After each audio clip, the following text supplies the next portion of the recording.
comes up right-footed, swirls it round the ball, it takes the deflection, and that has gone straight into the net. Are we about to witness a sensation? It's Bayern Munich 0, Raith Rovers 1. This is a football fairy story. Once upon a time in a town in Fife, a little club dared to dream the impossible dream. Their fame, which had once spread not much further than Methil, stretched as far as Munich. It takes some believing, but it's true. I think if you speak about those times, it puts a smile back on people's faces. I don't think it'll ever be repeated. It was a one-off. I wouldn't say we had any superstars in it, but I think that's what made it even more special. I don't think anyone in Kirkcaldy will ever forget the year that Raith Rovers had. Here's what you can actually achieve when you put your mind to it. In the summer of 1994, Raith Rovers were relegated to the First Division after a miserable Premier League term. They were no pub team, but the board's last orders to the manager Jimmy Nicholl demanded the Rovers return to the big time. His team was brimming with young guns but lacking experience. Nicholl brought in veterans David Narey and Ian Redford on free transfers. If you've got 7, 8 young ones in the team and you get 3 or 4 good experienced players, now on the park they're a great help to you. The experience rubs off on the younger boys, and I think the younger boys' enthusiasm for the game rubs off in the older players. We had a good balance to our side, we had good experience and good positions, and we had the younger guys with good legs and fitness and in different positions that worked round about us. The mix worked. Raith beat second division Ross County 5-0 in the first round of the League Cup, with Ali Graham scoring a hat-trick. Colin Cameron matched the achievement in the next round against Kilmarnock, when David Narey made his debut. David Narey came to us at the age of 38. He'd played about 900 games. He was a legend for Scotland and Dundee United, so I think it was a great signing. He'd been away on holiday. He actually came back that day, came straight back into the side, and I think he was man of the match that night. Suddenly, Rovers were within 2 games of a place in the final of the Coca-Cola League Cup. Beating opposition in the First Division was proving a little more problematic. By September, they were toiling in 8th position. Hardly music to the ears. Raith had to find a way to whistle a happier tune. Before the games and that, we tried to keep it as relaxed as possible. We always had the ghetto blast in the dressing room. It took the pressure of them having to talk or having to try to be funny or do something, take their mind off the game. It was always a race to get there first, and Saturday afternoons to see who could get the music on first. We had to start off with my choice of music. I think Van Morrison was his favourite, and Mick Jagger, I'm sure I've seen a Mick Jagger impersonation. I had the worst taste in the world in music. Think about Humperdinck, Barry White and all that, that'd be Daz's type of stuff. The minute I went into the toilet or something, you knew that the records were getting changed. We would let the opposition hear the dressing room and let them know that they were going to be in a game. So it was a bit of psychology more than anything. 10 minutes before the game, that was when the music got switched off, and that was when the serious heads come on. It was Nicholl who was orchestrating things on and off the park. Before September was out, his team had scored a 3-1 victory over St Johnstone in the quarter-final of the League Cup. As player-manager, he had a dressing room fan club.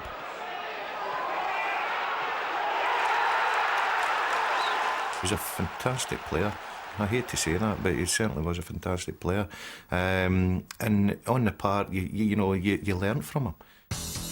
Jimmy had always been a class act. Groomed at Manchester United and Rangers, he was also a World Cup star for Northern Ireland before being appointed manager of Raith Rovers in 1990. At the end of his first season, he talked the board into making the club full-time, and within 3 years, they were in the top flight. But back in 1994, their cup run was causing them to limp along in the First Division. Our league form going into the cup wasn't very good. In fact, it was dreadful. For some reason, we just weren't clicking as a team in the league performances. Everybody thinks the same thing. Our league form will improve, the players' confidence will improve. But it didn't. The semi-final draw paired Raith with Airdrie, who had already eliminated them from the B&Q Cup that season. But that defeat wasn't going to haunt them. The pre-match accommodation would see to that. We stayed in this hotel way up in the hill, I think it was, and we were all led to believe that it was haunted. We hears a bang at the window and we're like, no, this isn't right. It was a bit scary. It was very scary. I think it goes over and just he sees a way to draw the curtains open. Sean Day in his jumpsuit, giving him the biggest fright in the world. Me and Jason are halfway along the corridor. By the end of it, the full team was all in this wee wee room hiding behind wardrobes and that, try to see the look in the people's faces, but great banter. So that was our preparation for the game. And of course we left David Neary at the hotel. The bus left to go to the game Tuesday night, and there was one left. It was David Neary, and the chef from the hotel brought him to the game. So I think it was just another day in the life of Raith Rovers at that time. October 25th, 1994, the League Cup semi-final. Not just another day in the life of Raith Rovers. I can remember David Neary getting the ball, and before we knew it, he played a ball to Gordon Dale inside the box. And the chance is taken brilliantly in the end. Ali Graham makes it 1-0 to Raith Rovers. That was a fantastic experience, scoring a semi-final. All good fairy stories have to have a twist, but there was no big bad wolf here, just a referee who thought the goalie had strayed too far from home. Well, now the linesman has flagged that was outside the box. To this day, I still think it was very borderline, but that's the way it was. He gave me a straight red card and off I went. Still, no problem. The manager will have a hugely experienced substitute goalkeeper on the bench, won't he? What a moment this is for 17-year-old Brian Potter. Within 2 or 3 seconds, it was just like the penny had dropped. It was like, this is it, I'm on. If ever you wanted anybody to do anything in their football career, it was Brian Potter. He worked that hard in training. He was determined to go and make a career of it, and he was given his opportunity, but whether he was ready for that, we didn't know. He was YTS goalie, and you're thinking, oh, what an opportunity, but at the same time, down to 10 men, is he going to be able to handle it? The Airdrie fans were right behind me. They made me quite welcome as well, let me know what they thought about me, my height and my weight and my size and everything like that. But I soon settled down, I actually started to enjoy it. The Airdrie players soon put a stop to that. Cooper. He's made it! I thought that was it, I've let everyone down. But I couldn't really do much about the goal, but it wasn't looking too good for us at that time. We thought that was it, it was going to be, as Jimmy Nicholl used to say, fixed bayonets. We were going to be up against it. 30 minutes of extra time. And coming up, some of the best moments from the life of Brian. The teenager, under constant fire, was playing like a veteran. Full-time score after extra time. Every one. Raith Rovers won. Jimmy Nicholl selecting the players for the penalty shootout. I think a lot of guys were kind of looking to the ground and kidding on, they'd cramp and things, so that they didn't volunteer, but he managed to get the 5 guys. Here comes Sean Dennis. McInnesby. Here's Cameron. And now Steve Coffert. Danny Lennon. Now it's effectively into sudden death here. Next up, Alan Lawrence, whose penalty had put Raith out of the B&Q Cup. Every goalkeeper will tell you, you've just got to wait and see what the moment is. As Alan approached the 18-yard line, I threw the ball as high as I could. Hopefully that just delayed his reactions just 2 or 3 seconds, and hopefully it put him off just a wee bit. He has to score, it's as simple as that. And Potter has saved it! Raith Rovers are in the final, and 17-year-old Brian Potter has taken them there. It was just like noise, just 2 or 3 seconds of noise, and all of a sudden I could see that the fans were coming on. We just ran and grabbed him. It was just, I think we got him on top of our shoulders. I think we just carried him up and down the park. And it wasn't until we were back in the change rooms that you actually start to realise, my God, what have I done here? And all the players were just so happy that Raith Rovers were through to a major final. The Cup Kings turned into the Dancing Queens, except for the goalie. Raith's team spirit was great, but Potter was too young to drink it. The unfortunate thing for the hero was that Brian couldn't get in because he was too young. So us being all good teammates that we were, just chipped in, given the taxi fare home, and we continued on dancing. By mid-November, Raith were back on the straight and narrow in the promotion race. They had risen to 4th place, albeit 8 points behind Dunfermline. But Raith's focus was on Coca-Cola Cup final opponent Celtic. Big opposition. So Nicholl adopted a big-time build-up. If it was good enough for Manchester United in his playing days, it would be good enough for the Rovers. If you win the Saturday, you were off Sunday. You were off Monday. We trained hard Tuesday, played golf on Wednesday. Warm-up, crossing and finishing on a 5-a-side Thursday and a 5-a-side on a Friday. Now, we did that for 4 years. And as unprofessional as it sounds, we did that at Raith Rovers. His training was basically short and sharp, and he stuck to the same routine most weeks. The training facilities in those days were just a local public park. Unfortunately, these places were also frequented by people walking their dogs. I remember vividly in the mornings, me and my sister Martin Harvey, we used to get the car up early. It was turnabout, whoever had to make sure that they were on the dog poo duty. Then the players would walk up and you could find a wee area for them and, oh, well done Gaff, well done Harvey.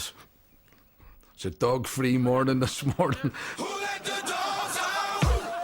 There were other times when we missed a couple of late Alsatians coming in and we missed it. And so then the wee cleaner woman wasn't happy because all of a sudden the gear sent down to laundry and oh, it was horrific, so it was.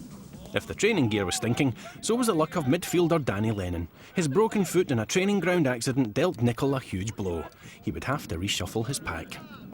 The night before the final, Jimmy actually pulled myself, Stevie Crawford and Jason Dare into his room.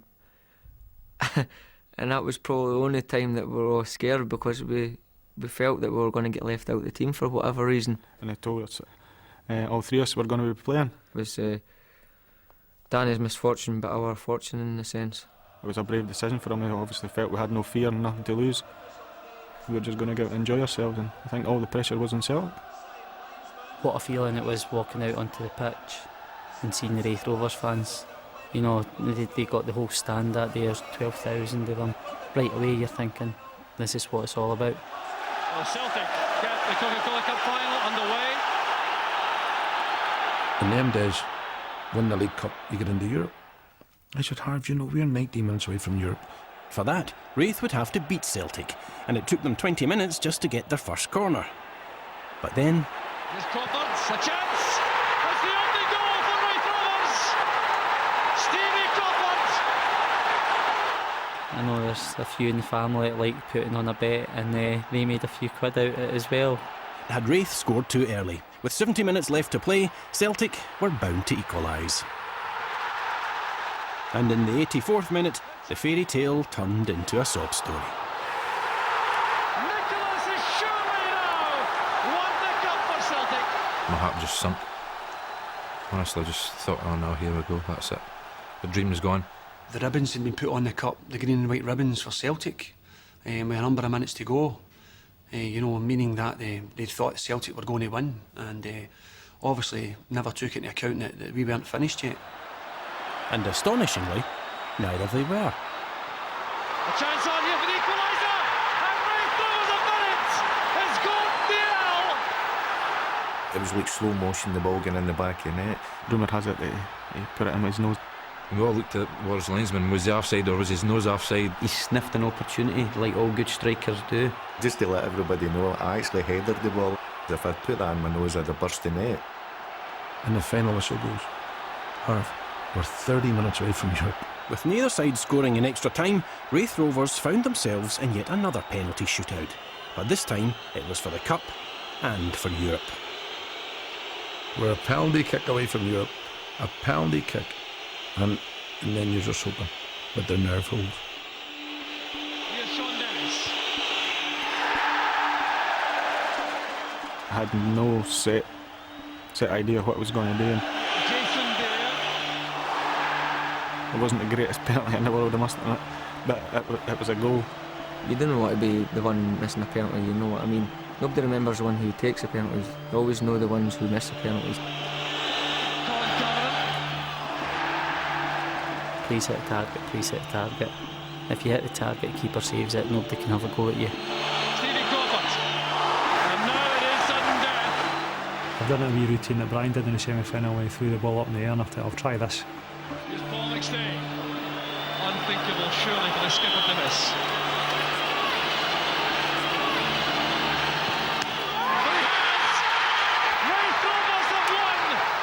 I've had a double take at the referee and I just started running, so I'm running towards the halfway line.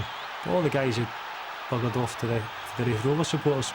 I just remember running in the park, sprinting out like a madman with the arms up and just...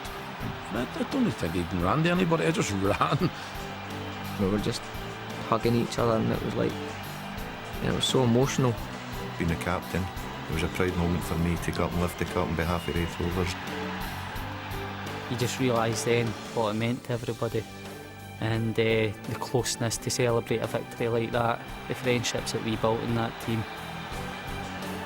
It was simply party time for the Raith Rovers players and everybody involved with the club and everyone in Kirkcaldy. And right enough, they were dancing in the streets of Raith that night. I remember getting up in the morning and I got a phone call and, "Where are you?" So what do you mean, where are you? She says, "You should be at Starks Park for a press conference." And I remember there's a picture afterwards and it shows me sitting on a step at Starks Park with a cup in between my legs and I had holes in the soles of my shoes. I looked a mess and I know I wasn't a mess. But that was the first wee thing I learned. But you've still got your responsibilities. Having won the cup, Jimmy's next responsibility was to win the First Division. His team were right behind him.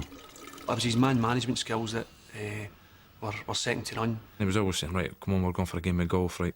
We're going to the bowling, right? Come on, we're going to the go-karts." And that was the way he was. He wanted everybody to be or go out together and be as one. The enthusiasm he has is, I don't actually think it's just for football, it's life in general. He always puts a smile on somebody's face. There was a smile on everyone's face when soon after the cup win, the team went on a 14-match unbeaten league run. By April, Raith were top, with Dunfermline, Dundee and Airdrie snapping at their heels. On the 6th of May 1995, Raith had to beat local rivals Dunfermline to clinch the league. It ended 0-0, and the championship would be decided on the last day of the season. A draw against Hamilton would be enough to win the title and promotion. After a nervy 90 minutes, the game ended 0-0. Raith had won the day. But Nicol and Diel's playing careers were at an end. It was a great year for me and it was a great way to leave on a high, the captain winning the double for Raith Rovers. That meant just as much to me, because of the position we're in, as beating Celtic in the cup. It really did. It was a great achievement. At the start of the 95-96 Premier League season, David Narey ended his playing career, and Nicol brought in Tony Rougier and Jim McInally. The great adventure continued. Even before a ball was kicked in the league, Raith Rovers had to attend to the UEFA Cup. We were drawn against a team from the Faroes now. I think everybody will have different opinions on how to say the name, but I remember it as Go-To Trotterfellag. I think the pronunciation is Guto Interflag. I'm not even going to try and pronounce. It was Go-To whatever. I go to something. Well, that team from the Faroes with that big long name. Big long name, red letter day, Raith Rovers' first taste of Europe. History was being made all over the place. I managed to score Raith's first goal in Europe. Me sliding in on my backside from about a yard out. And I didn't usually miss for about a yard out, so that was a great feeling. Rovers had taken to this European thing like they were born to hold a passport. They won 4-0 and set off for the return leg in the North Atlantic. It's like a walnut whip. It's like somebody shaved the top of a walnut whip and put a football pitch on the top of it. It's horrific. Suitably, the game was a cliffhanger. It finished 2-2, but Rovers could relax on the cushion of their first leg win. Now for the Premier Division. First up, of all clubs, Celtic. The Hoops carved out revenge with a 1-0 win in the league and then 5 days later dumped Rovers out of the cup. Their cup. Raith then discovered that Ibrox wasn't such a welcoming place. Rangers thumped them 4-0. What they needed was the salvation of Europe. They'd never lost there. Bring on the Icelandic side, Akranes. And sure enough, it was back to the old routine. Lennon with a shot. And he scored the dreaded away goal. Lennon. Yes! Looking at Barry Wilson, chance on here. He got the touch. He scored the third. The game ended 3-1 to Raith. The Icelanders' away goal was a worry, but never fear, Jimmy Nick had a plan. But it sounds more suited to formation dancing. I was so worried about the second leg that I must admit I panicked. We played a formation which I've never seen before and I've never seen since. I did a stupid thing and I went with a flat back four but with two sweepers. So there was 6 at the back and we worked on it and the players looked at me as if I had 2 heads. We were like, all right, okay, fine. Looking back now, it was the daftest thing I ever did in football. Akranes loved Raith's crazy 6-man defence and won the game, but only by a single goal. Goalkeeper Scott Thompson was the hero as Rovers squeezed through. And I remember the chairman coming to me after the game and saying, well done Scott, he says, well, you'll be due a double bonus for this, which I've still yet to have, so if he's listening. I remember getting in the airport afterwards, all the Raith Rovers supporters were at the bar, and it was a great night. I think the plane was delayed. I think we were all hoping the plane was delayed, and it was a great occasion. It was a great night, it really was. In the next round, Little Raith Rovers drew one of the biggest clubs in the world, Bayern Munich, 3 times winner of the European Cup. And superstar Jurgen Klinsmann paid his compliments to a team he'd never even heard of. So we have a lot of respect for the team, and we know it's going to be a very tough and difficult match, but we're quite confident anyway. There was a wee bit of fear, obviously, because you don't want to be embarrassed and you don't want to let people down. It was another dream, you know, playing against one of the best teams in Europe. This is what it's all about. This is what we deserve. This is what the fans deserve. The game was switched from Starks Park to Easter Road in Edinburgh. Fans poured out of Kirkcaldy to watch one of the biggest games in the club's history. Playing against the likes of Klinsmann's, Papans, Nerlingers, you know, Cans, it was absolutely fantastic. The Germans also wanted the ball changed. They actually offered us £1,000, I think, to play with a tango, which they actually used there. But money for Raith Rovers at that time was no object, so we declined and played with our mitre ball, and still didn't help us in the day. In goes Klinsmann, it's over Thompson, and Jurgen Klinsmann has struck here. Ziegler, and Klinsmann to work within the centre, but Ziegler goes on himself. Klinsmann! In the end, it was Klinsmann who had a ball. Raith now needed 3 goals to go through. The night before the second leg, Rovers trained at the Olympic Stadium in Munich. They were just a little bit odd. Once you go to stadium the night before, you're hyper, your adrenaline's pumped up, you're so enthusiastic, and I said to Harvey, we're not going to be able to get these boys off the pitch. We're having a wee game of possession. The tangos are out at this particular time. They wouldn't accept our bribe of £10 plus a mitre ball. I actually had a chuckle to myself, and I thought, I wonder what the German players would make of coming up to Beveridge Park and training up there and having to move the dog's dirt for the pitch before they train. October 31st, 1995. Under the watchful eyes of Bayern Munich supporters, the last-minute preparations were underway for the second round, second leg of the UEFA Cup. The dressing rooms were bigger than anything that we were used to. There was more hairdryers in the dressing room I'd ever seen in my life, so I don't know if that's a German thing or not. Jimmy would have been delighted for that. He loved a wee blow dry now and again. Jimmy Nicholl was doing his team talk. Everybody's sitting there getting pumped up and that, and the next thing he throws the armband at me, the captain's armband, and I looked, and he went, Sinky, lead them out. I went, eh? If we're going to be under the cosh, then Sinky's going to be the one to lead by example, not to be frightened. It was an absolute honour to lead the team across there. It was sheer nerve-wracking. You try to hold it in because you've got 10,000 Raith Rovers supporters up near your left-hand side, family and friends and that. You just have to pinch yourself. I mean, it's a great thing to be going out and playing football and to be playing in one of the biggest stadiums in the world. I want to go out and play, I want to go out and enjoy myself, and I want to go out and make people proud that, you know, we're here to compete. You feel as if you're the small team, you're the underdog, but as soon as the ball's kicked, you know, at the start of the game, everyone forgets about this and the nerves disappear, and you're really enjoying the game. But the enjoyment didn't last long. Bayern got a penalty, and I think it was Papan taking it. Another great internationalist player. You just got to laugh when you think he's playing against these guys. I fancied saving it just because the mood I was in, you know, once you save one penalty, you're dying for the next one.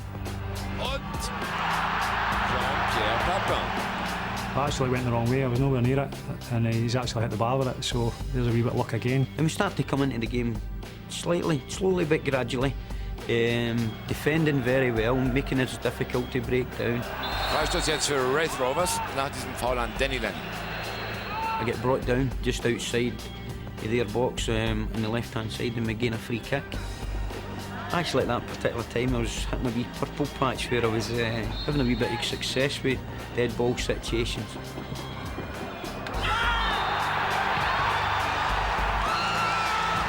And the next minute, full squad's round about me, and it was elevation. You can actually see in my face I'm actually surprised that it goes in, and I'm looking at the heavens. Raith Rovers were back in Europe. I just remember that the scoreboard saying Bayern Munich 0, Raith Rovers 1, and the whole of the Raith Rovers end during the whole 10 minutes at half time was just constantly flashes from everybody's cameras taking picture of the scoreboard. My half-time team, it just disintegrated into, it was a farce really. Doesn't say anything, he just bursts out laughing. And we're all looking at each other thinking, is he went off his head? What's happening here? Through the walls you could hear next door. You could hear the German lads getting a rallying. Not that we could understand it right enough, but there were certainly voices raised. I can't do a German accent, but you Dennis, Lennon, it was as if he was talking about our players. How's he doing? How's he beating you in there? How's he doing this right? And I said, listen to this, come here.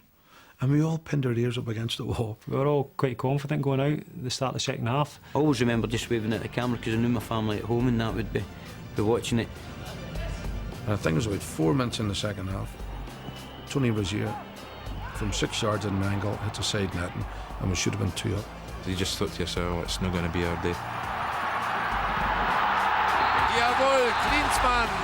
But then they get a corner.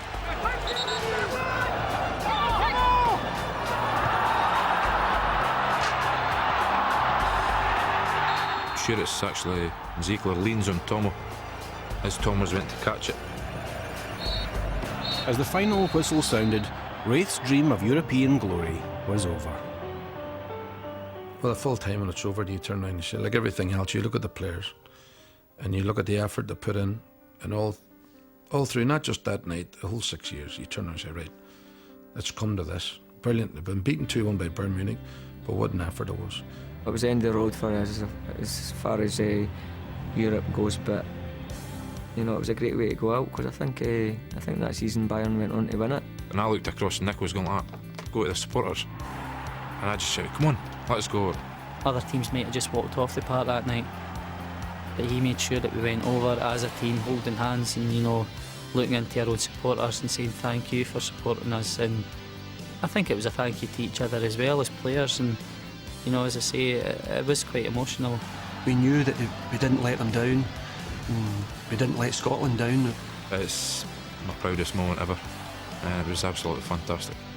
Fantastic, so it was. Jimmy Nicholl had penned a fairy tale, even though at times it had seemed like a pantomime. Sure enough, the manager set off to find out if the streets of London were paved with gold. In February 1996, he joined Millwall, taking Crawford, Dare and Sinclair with him, and Raith Rovers began a slow decline. But it was a fairy tale, and the memory of what happened over that incredible 2 seasons will live happily ever after. Jimmy's just a special, special man, that he's got that determination about him to be successful. But at the same time, in defeat, he can also be the man that he is as well. His whole way he goes about his job, and the way he speaks to people, and the way he gets people to come out of their shells and play better. He had a great knack of dealing with the different players in different ways, and he always seemed to get the best out of the players he had. I must admit, that season, we beat Celtic in the Cup and clinched in the league, and the last game, and then the Bayern Munich game, that was I don't think I'll ever top that.